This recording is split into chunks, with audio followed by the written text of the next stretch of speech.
Hello guys, this is Vihaan. Friends, आज हम microeconomics and macroeconomics के बारे में देखेंगे। फ्रेंड्स, यहाँ से आपको एक या दो क्वेश्चंस आपके एग्ज़ाम में बनता है, इस टॉपिक से बनता है। क्लियर है? फ्रेंड्स, आपने क्या करना है, पहले ये क्वेश्चंस निकालने से पहले आपको थोड़ा सा बेसिक पता होना चाहिए, तभी आपके क्वेश्चंस निकलेंगे। फ्रेंड्स, लास्ट के लेक्चर्स में हमने देखा था कि इकोनॉमिक्स क्या है। अगर आपने वो लेक्चर्स अटेंड नहीं किया है तो डिस्क्रिप्शन में आपको लिंक मिल जाएगा, तो अटेंड कर लीजिए, तभी उसके बाद इस लेक्चर्स के ऊपर आप आइए। फ्रेंड्स, अगर आप हिमाचल के किसी भी एग्ज़ाम की तैयारी कर रहे हैं तो व्हाट्सएप करके एग्ज़ाम की डिटेल्स आप प्राप्त कर सकते हैं, जिसमें आपके क्रैश कोर्स डिटेल्स भी रहेगी। क्लियर है? टीम से आप जानकारी ले लीजिए।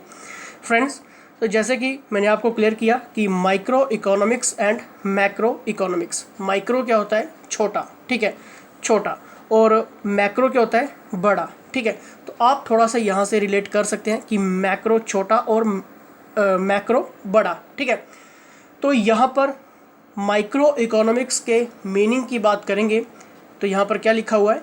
Micro economics studies the particular market segment of the economy. यानी कि यहाँ पर बात की गई है कि जो माइक्रो इकोनॉमिक्स है किस चीज़ का अध्ययन करता है? पर्टिकुलर मार्केट सेगमेंट का, ठीक है। पर्टिकुलर मतलब एक विशेष बाजार का अध्ययन करता है ये, ठीक है। अगर वहीं हम बात करें मैक्रो इकोनॉमिक्स की तो यहाँ पर क्या लिखा हुआ है? Macroeconomics studies the whole economy that cover several market segment. यानी कि मैक्रो इकोनॉमिक्स जो है वो पूरी अर्थव्यवस्था का अध्ययन करता है, जिसमें कई बाजार, कई मार्केट सेगमेंट शामिल होते हैं। क्लियर है? तो यहाँ पर हमने क्या रीड किया? Particular market segment. और यहाँ पर हमने क्या किया? Cover several market segment whole economy, ठीक है। तो आपको ये चीज़ क्लियर हो गई। अब इससे आगे हम चलेंगे। डील्स विद, वेरी इंपॉर्टेंट, इस चीज़ को थोड़ा सा फोकस करना इस पॉइंट के ऊपर, यहीं से आपके क्वेश्चंस निकलने वाले हैं, ठीक है। फ्रेंड्स, माइक्रो इकोनॉमिक्स डील्स करता है वेरियस इश्यूज़ के साथ, जैसे कि demand, supply, factor pricing, product pricing, economy welfare, productions और कंजप्शंस के साथ। फॉर एग्जांपल फ्रेंड्स, यहाँ पर जब भी हम माइक्रो की बात करेंगे यानी कि इंडिविजुअल, ठीक है, जब भी इंडिविजुअल वर्ड जुड़ेगा, individual company. For example individual company यानी कि कोई एक छोटी कंपनी, ठीक है, जिसका जो लेवल है वो नेशनल लेवल पे नहीं है, ठीक है, बिल्कुल छोटी कंपनी, इंडिविजुअल कंपनी, ठीक है। आई होप आप समझ रहे हैं मैं यहाँ पर क्या कहने की कोशिश कर रहा हूँ। इंडिविजुअल कंपनी, अगर वही इंडिविजुअल कंपनी ना हो करके एक बड़े लेवल पे काम करती है तो वो क्या बन जाएगी? नेशनल, ठीक है, इकोनॉमी एज होल, पूरा का पूरा, ठीक है। तो यानी कि यहाँ पर क्या बात हुई कि इंडिविजुअल कंपनी की यहाँ पर बात हुई, और साथ में यहाँ पर क्या बात हुई? Specific products. अब दोस्तों यहाँ पर आपने एक दो वर्ड देखें, डिमांड और सप्लाई, ठीक है। फ्रेंड्स, यहाँ पर ये जो वर्ड्स हैं वो स्पेसिफिक प्रोडक्ट्स में आएंगे। स्पेसिफिक प्रोडक्ट्स क्या होता है? मान लीजिए आपकी एक बेकरी की दुकान है, ठीक है, बेकरी की दुकान है, और उस बेकरी में आपके तरह तरह की मिठाइयाँ हैं, बिस्किट्स हैं, नमकीन है, बहुत कुछ है, ठीक है। लेकिन आपका जो सबसे ज़्यादा बिकता है वो क्या बिकता है? केक। क्योंकि केक क्या है? उस आपकी शॉप का सबसे ज़्यादा फेमस है, ठीक है। तो ये हो गया एक स्पेसिफिक, मतलब 10 प्रोडक्ट्स आपके पास हैं, लेकिन स्पेसिफिक कौन सा हुआ? कोई एक या दो, ठीक है, 2 प्रोडक्ट्स या फिर एक प्रोडक्ट्स जिसकी काफ़ी ज़्यादा डिमांड है और उसकी काफ़ी ज़्यादा सप्लाई है, ठीक है। तो यहाँ पर हमने डिमांड और सप्लाई को देखा। लेकिन अगर यही डिमांड और सप्लाई मैक्रो में होगी, मतलब एक एग्रीगेट, कुल टोटल डिमांड सप्लाई में होगी, तब ये चला जाएगा आपका मैक्रो इकोनॉमिक्स में। क्लियर हो गया? तो आई होप ये आपको डिमांड और सप्लाई का थोड़ा सा यहाँ पर फैक्टर आपको क्लियर हो गया, ठीक है। यानी कि जब भी हम छोटे लेवल पे बात करेंगे तो डिमांड सप्लाई एक स्पेसिफिक प्रोडक्ट्स के ऊपर, ठीक है। अगर वही नेशनल लेवल पे होगी जिसकी काफ़ी ज़्यादा डिमांड और सप्लाई है तो वो मैक्रो इकोनॉमिक्स। क्लियर है? और साथ में हमने क्या चीज़ें देखी? प्रोडक्ट प्राइसिंग देखा, उत्पाद मूल्य, ठीक है, जिनका छोटे लेवल पे हम माइक्रो इकोनॉमिक्स में, ठीक है। Economic welfare, productions. और दोस्तों यहाँ पर हमने एक और चीज़ें देखी, प्रोडक्शंस और कंजप्शंस। ये किस में आएगा? यानी कि productions individual productions, consumptions individual consumptions, ठीक है, छोटे लेवल के ऊपर, ठीक है। तो वहाँ पे आपका माइक्रो इकोनॉमिक्स, ठीक है। और मैक्रो इकोनॉमिक्स की जब भी हम बात करेंगे, macro economics deal with various issues like national income हो गया, ठीक है, डिस्ट्रीब्यूशन।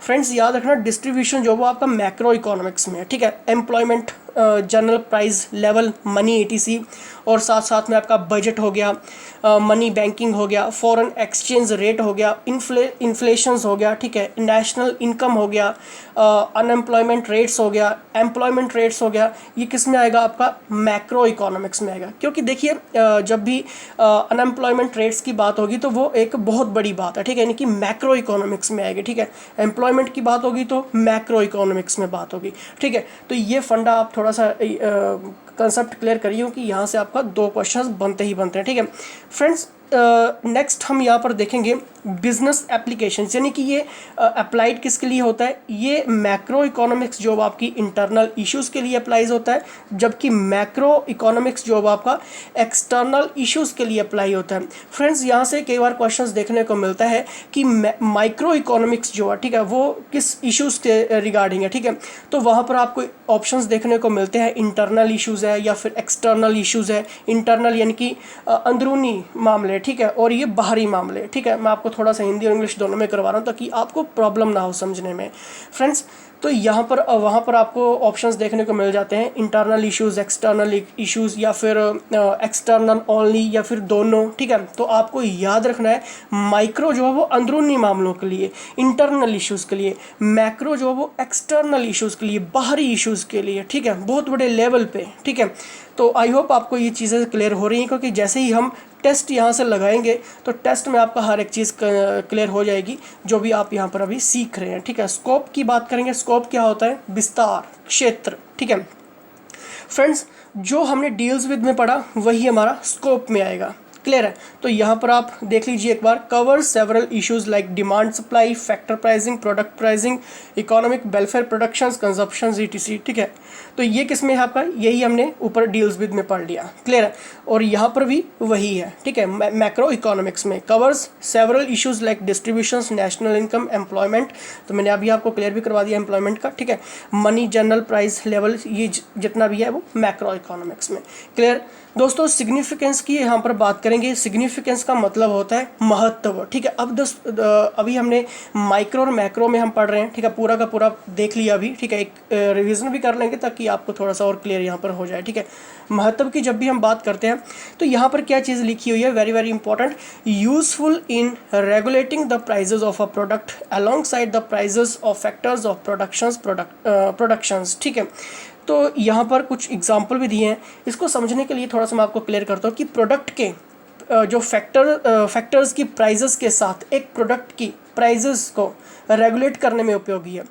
मान लो दोस्तों 500 बंदा लेबर का काम करता है, ठीक है। अगर एक किसी लेबर की सैलरी वेजेस पर डे बढ़ रहा है तो ऑटोमेटिक आपको 500 के भी बढ़ाने पड़ेंगे, ठीक है, अगर उसमें किसी की पोजीशंस अप डाउन नहीं होगी तो, ठीक है, यानी कि किसी का पद जो है वो एक पोस्ट या ऊपर नीचे ना हो तो, ठीक है, अगर इक्वल है तो आपको सभी की बढ़ानी पड़ेगी, ठीक है। तो वैसे ही यहाँ पर कुछ एग्जांपल भी दिए गए हैं, जैसे कि लेबर हो गया, लैंड एंटरप्रेन्योर हो गया, कैपिटल, ठीक है, विद इन द इकोनॉमी, ठीक है। तो यहाँ पर इसकी सिग्निफिकेंस है जो माइक्रो की जो हम रीड कर रहे हैं यहाँ पर, ठीक है, माइक्रो इकोनॉमिक्स की, ठीक है। वहीं अगर हम मैक्रो इकोनॉमिक्स की बात करें, बड़े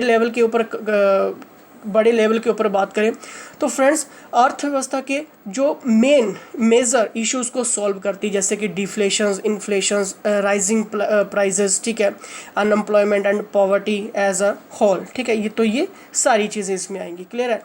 अभी फ्रेंड्स हमने यहाँ पर क्या चीज़ें देखी, माइक्रो इकोनॉमिक्स और मैक्रो इकोनॉमिक्स में जल्दी से क्विक रिवीजन करेंगे ताकि आपको थोड़ा सा और क्लियर हो जाएगा, फिर हम टेस्ट लगाएंगे आपको और ज़्यादा यहाँ पे क्लियर होगा। फ्रेंड्स माइक्रो यानी कि छोटा, मैक्रो यानी कि बड़ा, जो भी छोटे लेवल की बात होगी वो माइक्रो में, बड़े लेवल की बात होगी तो मैक्रो में, ठीक है।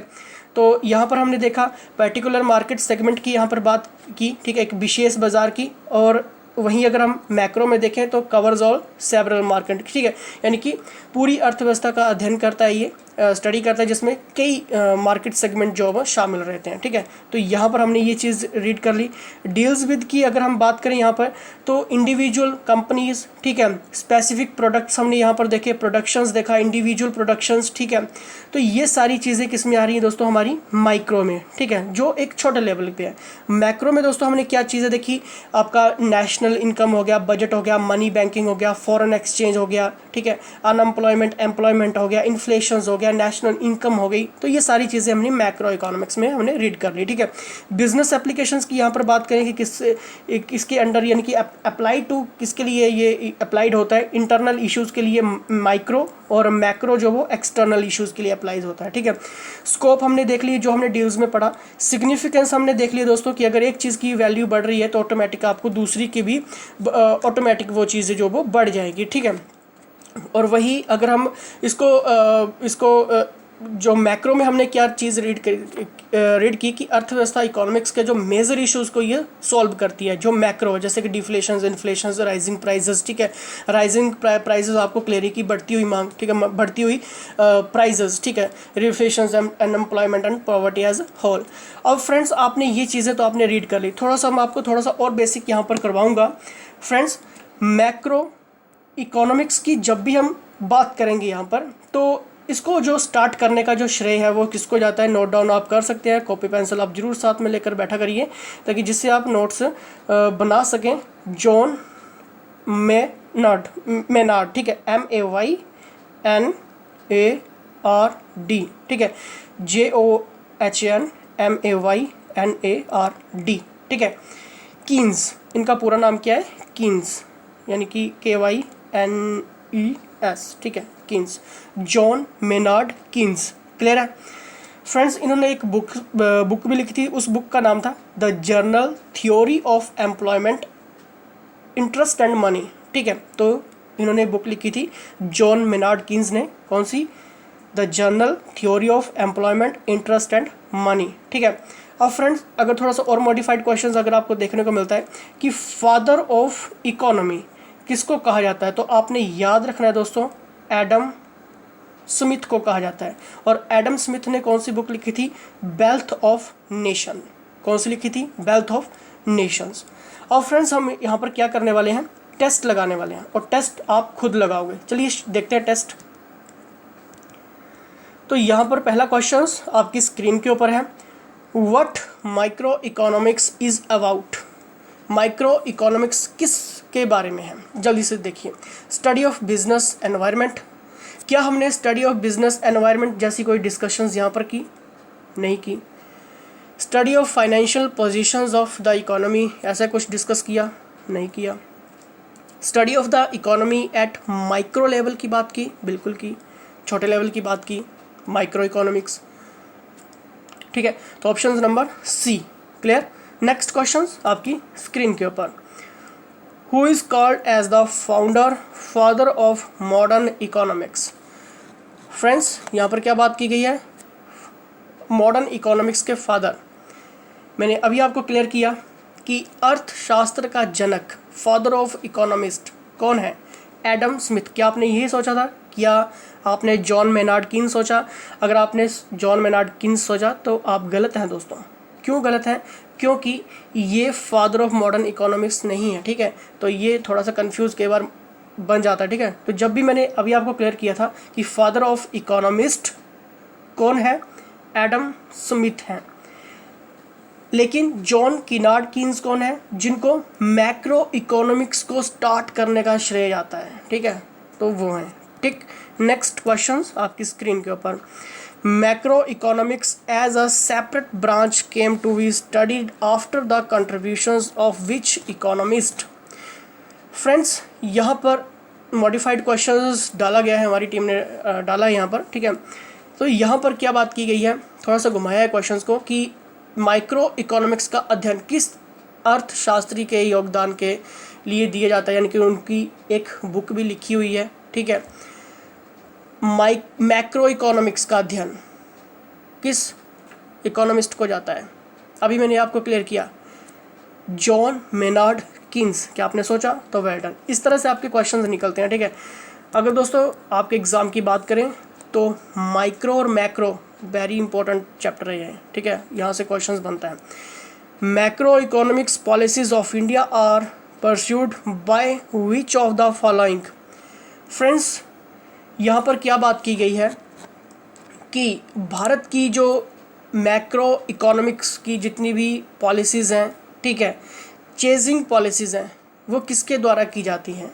फ्रेंड्स आपको याद रखना है कि गवर्नमेंट ऑफ इंडिया, आरबीआई और सेबी, इन तीनों के द्वारा की जाती है। ठीक है, जितनी भी मैक्रो इकोनॉमिक्स पॉलिसीज़ हैं, ठीक है, चेजिंग पॉलिसीज़ इनको कहा जाता है। ठीक है, तो ये तीनों के द्वारा की जाती है, गवर्नमेंट ऑफ इंडिया, आरबीआई और सेबी। ठीक है, तो आपने ये याद रखना है। ठीक है, तो इसलिए इसका बिल्कुल सही आंसर होगा option number C 1 2 3। Clear. Next question आपकी स्क्रीन के ऊपर। The next is macro economics as a separate branch of economics emerged after the British economist John Maynard Keynes published a celebrated book. ठीक है, book की बात की गई यहाँ पे, कौन सी उन्होंने लिखी थी ब्रिटिश के बाद। ठीक है, थोड़ा सा घुमाया क्वेश्चंस को और कुछ नहीं है यहाँ पे।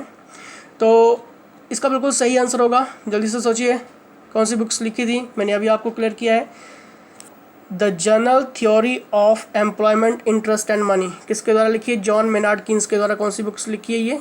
The general theory of employment, interest and money. ठीक है, और एडम स्मिथ के द्वारा कौन सी बुक लिखी गई है? Wealth of nation. ठीक है, तो कंफ्यूज नहीं होना है। नेक्स्ट क्वेश्चन आपकी स्क्रीन के ऊपर, which of these are the factors of productions. Friends जब आप कोई प्रोडक्शंस करते हैं तो आपको किन चीज़ों की ज़रूरत सबसे ज़्यादा होगी यहाँ पर? पहली बात तो ये कि लैंड की ज़रूरत होगी, बिल्कुल होगी, अगर आप कोई ज़मीन ले रहे हैं। ठीक है, उसके बाद किस चीज़ की ज़रूरत होगी? अगर आप वहाँ पे फैक्ट्री खोलने वाले हैं, ठीक है, ऑप्शंस के अकॉर्डिंग तो लेबर की भी ज़रूरत होगी। ठीक है, अगर लेबर को आपको पैसा भी देना पड़ेगा, कैपिटल भी आपके पास होनी चाहिए, तो कैपिटल। ठीक है, तो इसलिए 1 2 4 इसका बिल्कुल सही आंसर होगा। ठीक है, तो ऑप्शन नंबर बी 1 2 4। ठीक है, नेक्स्ट क्वेश्चन आपकी स्क्रीन के ऊपर, an inquiry into the natures and curves of the wealth of nations book is written by, अभी आपको क्लियर है ये, एडम स्मिथ। ठीक है, तो फ्रेंड्स इस तरह से क्वेश्चंस आपके एग्ज़ाम में देखने को मिलते हैं। व्हाट्सअप करके आप ज़्यादा से ज़्यादा जानकारी प्राप्त कर सकते हैं अपने एग्ज़ाम से रिलेटेड। हिमाचल के सभी एग्ज़ाम के लिए क्रैश कोर्सेज अवेलेबल है। लाइक जरूर करिए, शेयर जरूर करिए दोस्तों, और नेक्स्ट लेक्चर्स के लिए फीडबैक देना ना भूलिए। तो फिलहाल दोस्तों इसी के साथ जय हिंद, जय हिमाचल।